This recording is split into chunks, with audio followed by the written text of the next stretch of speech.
MP study YouTube channel में आपका स्वागत है। न्यूटन के गति के तीनों नियम के बाद हम लोग देखने वाले हैं केपलर के उपग्रहों या ग्रहों के लिए तीनों नियम। सबसे पहले चीज़ मैं आपको बता दूं, ये टॉपिक जो है ये भी टॉपिक थ्योरेटिकली पूछा जाता है, लेकिन इसमें भी आजकल न्यूमेरिकल आने लगे हैं, तो मैं इसको थ्योरेटिकली और न्यूमेरिकली बिल्कुल करेक्ट करने की कोशिश करूँगा। आपको एक ही बार में समझ में आ जाएगा तीनों नियम, ठीक है।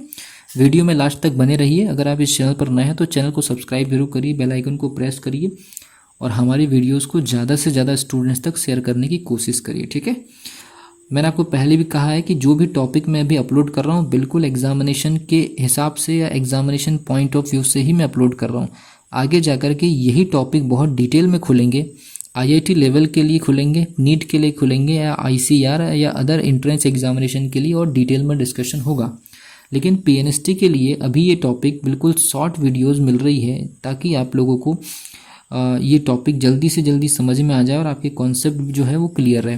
तो सबसे पहला जो नियम है, पहले नियम में किसी प्रकार का न्यूमेरिकल नहीं है। पहला नियम ये कहता है, अगर ये सूर्य है, ये पृथ्वी है, तो पृथ्वी सूर्य के चारों तरफ जिस पथ पर चक्कर लगाती है वो पथ जो होगा वो दीर्घवृत्ताकार होगा, ठीक है।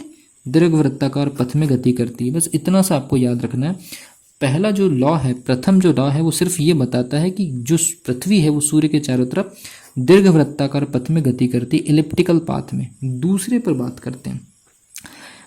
बात करते हैं, जैसे जैसे ये पृथ्वी सूर्य से दूर जाती है, ये छाया की मोटाई कम होती है, और ये पृथ्वी जो है जब सूर्य के करीब आती है दीर्घवृत्ताकार पथ में, तो ये छाया की मोटाई जो होती है ये ज़्यादा होती है। लेकिन ये छाया जब ट्रांसफर होती है, एक स्थान से दूसरे स्थान की तरफ बढ़ती है, तो छाया एक स्थान से दूसरे स्थान पर बराबर समय में बराबर बढ़ती है या कम होती है। मतलब यहाँ भले छाया मोटी होगी, भले यहाँ पर छाया यहाँ पर पतली होगी, यहाँ पर भले छाया इन दोनों से मान लीजिए ज़्यादा या कम हो सकती है, लेकिन एक स्थान से दूसरे स्थान पर दोनों, यहाँ से मतलब यहाँ से यहाँ या यहाँ से यहाँ या यहाँ से यहाँ, अगर दोनों को बराबर बराबर समय दिया जाए तो छाया एक स्थान से दूसरे स्थान तक बराबर बराबर ट्रांसफर होगी, और उसको बोलते हैं क्षेत्रीय वेग।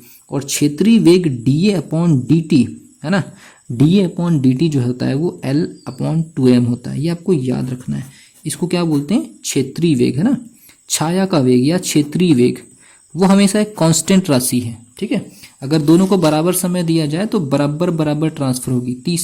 अब तीसरा जो रूल है, जब ये पृथ्वी इसके चारों तरफ चक्कर लगाती है तो पृथ्वी का सूर्य के परितः एक आवर्तकाल होगा, और इसकी हमने एक एवरेज त्रिज्या ले ली r। तो इनके बीच में एक संबंध आता है, आवर्तकाल t² is directly proportional to r⁴। मतलब इससे न्यूमेरिकल बनता है, क्योंकि इसमें एक ट्रिक बनती है, t1 का स्क्वायर डिवाइडेड बाई t2 का square is equal to r1 का square divided by cube r2 का क्यूब। कि भाई इतनी रेडियस पर इतना आवर्तकाल है तो उतनी रेडियस पर कितना आवर्तकाल होगा।